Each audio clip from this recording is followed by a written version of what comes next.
Hi everyone, எல்லாரும் எப்படி இருக்கீங்க? Welcome back to Naveena's Time Tips. இன்னைக்கு வீடியோல நீங்க பார்க்க போறது ஒரு லைட் ஆஃப்டர்நூன் vlog and இந்த vlogல எல்லாருக்குமே விருப்பமான ஸ்ரீலங்கன் எல்லாருக்குமே தெரிஞ்ச ஒரு டீ டைம் ஸ்நாக்கும் இருக்கிற. So நீங்க இந்த வீடியோ பார்க்க ரெடியாண்டா? Let's begin.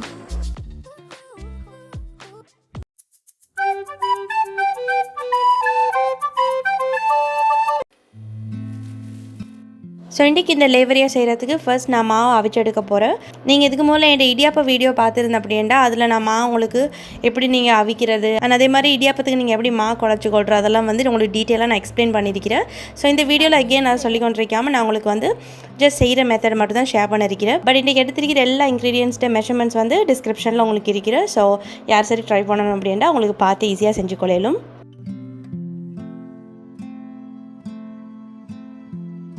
இந்த நான் முதல்ல இடியாப்பம் அவிக்கிறதுக்கு மணித்தியால கணக்கு வச்சு கொண்டிருக்கிறேன். பட் லாஸ்ட் டைம் நான் ஒருக்க அவிக்கக்குள்ள என் கேஸ் ஒரு 15-20 நிமிஷத்தில் மாதிரி முடியும். நான் அந்த மாவில் இடியாப்பம் ட்ரை பண்ணி பார்த்தேன் எப்படி வரும், மிச்ச நேரம் அவிக்காத மாவில் எப்படி இடியாப்பம் வரும் அப்படின்னு நானே சர்ப்ரைஸ்ட் ஆகிட்டேன். ஏன்னா அது மணித்தியால கணக்கு அவிச்ச மாதிரியே நல்லா சாஃப்டான இடியாப்பமாக தான் வந்திருந்தேன். இந்த லாஸ்ட் வீடியோவில் நான் உங்களுக்கு மென்ஷன் பண்ணியிருக்கிறேன் கூட நேரம் அவிக்க சொல்லி. பட் எனக்கு இப்படி ஒரு சுச்சுவேஷன் வரவும் தான் நானும் படித்து கொண்டேன். நாங்கள் அந்தளவு அவ்வளோ நேரத்துக்கு அவிக்க தேவையில்லை. அவிச்சாலும் உண்டு போடல, இருந்தாலும் கூட கேஸ் எல்லாம் வேஸ்ட் பண்ண தேவையில்லைனா. ஸோ எங்களுக்கு அவ்வளோ நேரம் அவிக்காமல் ஒரு 15-20 நிமிஷம் நீங்கள் அவிச்சு எடுத்தாலே கூட உங்களோட இடியாப்பம் இந்த மாதிரி நீங்கள் லேவரியா செய்கிற அப்படின்டா அதுவும் நல்லா சாஃப்டாக நல்லா வரும். ஆனால் ஒரு விஷயம், நீங்கள் அவிச்ச உடனே இடியாப்பம் அவிக்க வேணாம்.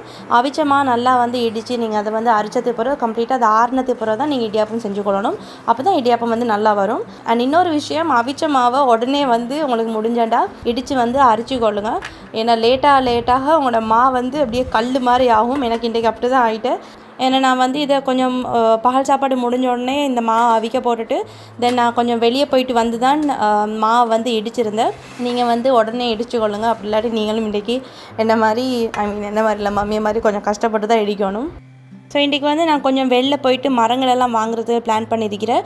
ஏன்னா இங்கே ஒரு சேல் போய்கொண்டிருக்கிறேன். இன்றைக்கு அது கடைசி நாளுடையபடியால் நான் கொஞ்சம் மரங்கள் வீட்டுக்கு ஸ்பெஷலாக இண்டோர் பிளான்ஸ் கொஞ்சம் வாங்கிட்டு வரணும்னு நினச்சேன். ஸோ அது முதல்ல தான் நான் இந்த மாவையும் அவிச்சு வச்சேன். ஆனால் அதுக்கப்புறம் தேங்காய் சுண்டலையும் செஞ்சு வைக்க போகிறேன்.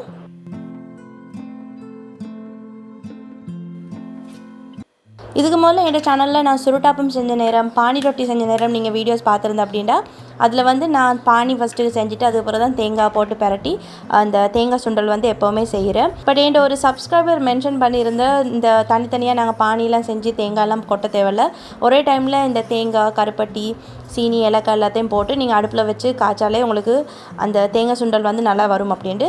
பட் நான் இது வரைக்கும் அது ட்ரை பண்ணதில்லை. பட் மம்மி ஒருக்கா செஞ்சு பார்த்து அது நல்லா வந்தேன்னு மம்மி சொன்னேன். ஸோ நானும் இன்றைக்கி அந்த மெத்தடில் தான் செஞ்சுருந்தேன். And to be very honest அது ஈஸியாகவும் இருந்தது. அண்ட் அதே மாதிரி ஆஸ் யூஷுவல் நாங்கள் எப்படி பானில் செய்கிற தேங்காய் சுண்டலோ அதே மாதிரி தான் இதுவும் இருந்தது. வேலை கொஞ்சம் லேஸாக இருந்தபடியால் இந்த மாதிரி செஞ்சேன்னா அவங்களுக்கும் கொஞ்சம் ஈஸியாக இருக்கும்.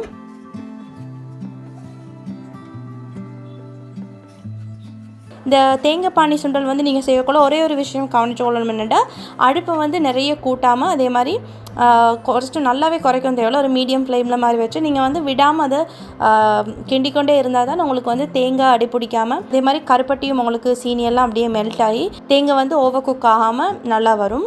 நான் ஃபஸ்ட் போட்ட கருப்பட்டி கொஞ்சம் போத மாதிரி இருந்தபடியால் நான் மறுபடியும் இதில் கொஞ்சம் கருப்பட்டி சேர்த்துருக்கிறேன். பட் உங்களுக்கு நான் கொடுத்துருக்கிற மெஷர்மெண்ட்ஸ் இது சேர்த்ததுக்கு அப்புறம் நான் எடுத்த மெஷர்மெண்ட்ஸ் தான். ஸோ அதனால் நீங்கள் தந்திருக்கிற மெஷர்மெண்ட்ஸ் படியே எடுத்துக்கொள்ளுங்கள். இந்த தேங்காய் இன்றைக்கி நான் ஃப்ரெஷ்ஷாக திருவினதில்லை. எப்போவுமே நான் தேங்காய் 3-4 தேங்காய் ஒன்றுக்கு திருவின மாதிரியே தான் எடுத்து அதை ஃப்ரீஸ் பண்ணி புட்டோ இல்லாட்டி இந்த மாதிரி தேங்காய் சுண்டல் அப்படி ஏதாச்சும் செய்யக்குள்ள எடுத்துக்கொள்கிறேன். ஸோ இன்றைக்கி நேற்று வாங்கின தேங்காய் நான் இன்னும் பார்சல் பண்ணலை, அப்படியே ஃப்ரீசரில் இருக்கிற இந்த தேங்காய் சுண்டல் செஞ்சதுக்கு அப்புறம் அதையும் கொஞ்சம் ஃப்ரீஸ் பண்ணிட்டு தான் நாங்கள் இன்றைக்கி வெளியே போகணும்.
எல்லோரும் ஹாப்பியாக. ஸோ அவ்வளோதான், நாங்கள் மரங்கள் எல்லாம் வாங்கிட்டேன். இப்போ வீட்டுக்கு போயிட்டு லேவரியா எப்படி செய்கிறேன்னு பார்ப்போம்.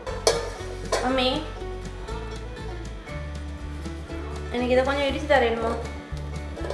மா அவிச்சது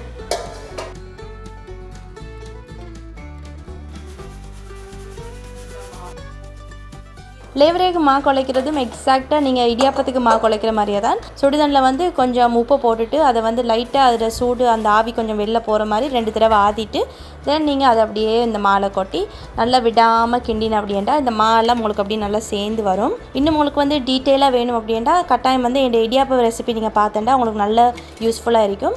அதோட லிங்க் நான் டிஸ்கிரிப்ஷனில் கொடுக்குறேன். பார்க்காதவங்க யார் சார் இருக்கிறேன்டா அதையும் போய்ட்டு பார்த்துக்கொள்ளுங்க.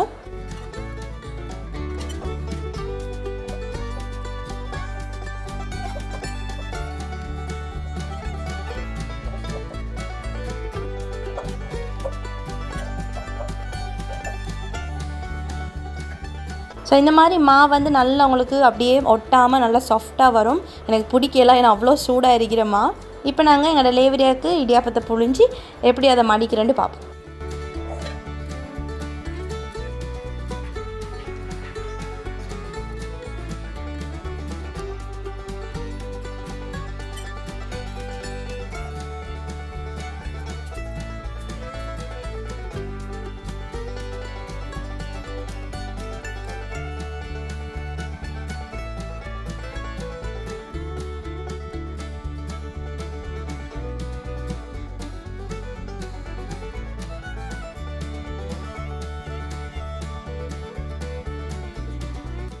ஸோ அவ்வளோதான், ஈஸியாக உங்களுக்கு செஞ்சு கொள்ளையிலும். இனிமேல் வீட்டில் லெவரியா நான் வந்து தெரிஞ்ச காலத்துலேருந்தே லேவரியான்னு தான் சொல்கிறேன். பட் அது வந்து லெவரியான்னு நினைக்கிறேன். சரி, அதுக்கு ரைட் ப்ரொனவுன்சியேஷன் தெரிஞ்சவங்க எனக்கு வந்து டைப் பண்ணி காமெண்ட்ஸில் போட்டுங்க. ஸோ நான் வந்து இனிமேல் ட்ரை பண்ணுறேன் வீடியோவில் வந்து யூஸ் பண்ணுறதுக்கு. பட் வீட்டில் எப்படியுமே நான் வந்து லெவரியான்னு சொல்ல போகிறல, லேவரியான்னு தான் சொல்ல போகிறேன். நான் மிச்ச நாளைக்கு போகிறோம் லேவரியா செஞ்சபடியால் எனக்கே வந்து கொஞ்சம் சைஸ் நல்லா கொஞ்சம் பெருசாக செஞ்சு பட்டுட்டேன். உங்களோட இடியாப்ப தட்டுட சைஸுக்கு ஏற்ற மாதிரி நீங்கள் செஞ்சு அப்படின்னா தான் அது வந்து உங்களுக்கு வேகக்கொள்ள கொஞ்சம் மங்களிங்களை வெடிக்காமல் அப்படியே நல்லா இருக்கும். நான் வந்து ஆரம்பத்தில் கொஞ்சம் பெருசாக செஞ்சேன். பட் அதுக்கப்புறம் எனக்கு விளங்கிட்டேன், நம்ம இதை விட கொஞ்சம் சின்னதாக செஞ்சால் தான் அது வந்து நல்லா பர்ஃபெக்டாக அப்படியே நல்லா ஹோல்ட் பண்ணி இருக்கும் அந்த ஷேப் பண்ணிட்டு. ஸோ நீங்களும் வந்து உங்களோட இடியாப்ப தட்டுட சைஸை பொறுத்து நீங்கள் உங்களோட லேவரியாவை செஞ்சு கொடுங்க. ஸோ அவ்வளோதான், சிம்பிளான ஒரு ஸ்ரீலங்கன் ஸ்நாக் உங்களுக்கு காட்டியிருக்கிறேன். இது வந்து ஸ்நாக் மட்டும் இல்லை, சில பேர் வந்து பிரேக்ஃபாஸ்ட்டுக்கும் இதை எடுக்கிற ஒரு ஸ்வீட்டாக பிரேக்ஃபாஸ்ட் சாப்பிட விருப்பமானவங்க இந்த வந்து ட்ரை பண்ணிடலும். அவ்வளோ டேஸ்ட்டாக நல்லா இருக்கும். ஸோ அவ்வளோதான், இன்றைக்கி இந்த வீடியோ உங்களுக்கு யூஸ்ஃபுல்லாக இருந்திருக்குமென்னு நினைக்கிறேன். இந்த வீடியோ வந்து எப்படி இருந்தேன்னு எனக்கு கமெண்ட்ஸில் சொல்லுங்கள். இன்றைக்கி ஒரு ஷார்ட் வீடியோவாக உங்களுக்கு இருந்திருக்கும். இன்ஷால்லா நெக்ஸ்ட் டைம் இன்னொரு இன்ட்ரெஸ்டிங்கான வீடியோவில் இன்னொரு இன்ட்ரெஸ்டிங்கான ஸ்ரீலங்கன் சாப்பாடோட கொஞ்சம் ஒரு லாங்கான வீடியோவில் உங்களை எல்லாரையும் மறுபடியும் பார்க்குறேன். அது வரைக்கும் take care of yourself everyone and have a lovely week.